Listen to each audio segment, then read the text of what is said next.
আমার হিয়ার মাঝে লুকিয়েছিলে, দেখতে আমি পাইনি তোমায়, দেখতে আমি পাইনি। খুলনার দক্ষিণ ডিহির এই পথ ধরে হাঁটতে হাঁটতে আমি যেন খুঁজে ফিরি সেই লুকিয়ে থাকা ছায়াকে। এই বাড়িটা শুধু একটা বাড়ি নয়, এটা ইতিহাস, প্রেম, বেদনার এক স্মারক। এখানেই ছিলেন বিশ্বকবি রবীন্দ্রনাথ ঠাকুরের স্ত্রী মৃণালিনী দেবী। ছোট বয়সেই যাদের বিয়ে হয়েছিল, কিন্তু সেই বন্ধনের গভীরতা ছুঁয়ে গেছে কবির সমস্ত সত্তাকে।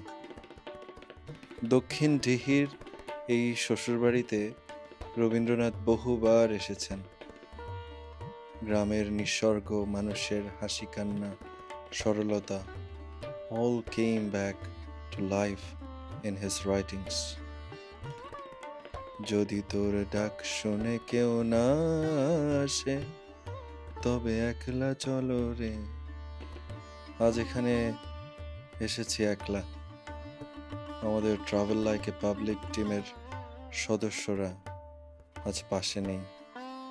প্রতিটি মুহূর্তে তাদের মিস করেছি। ঈদের ছুটিতে নানা বাড়ি এসে আম্মুর ছোট ভাই সাইফুল বলল, চল তোদের একটা জায়গায় দেখাই। তখনও বুঝিনি আমি পৌঁছাতে চলেছি এমন এক জায়গায় যেখানে রবীন্দ্রনাথের নিঃশ্বাসও যেন জমে আছে।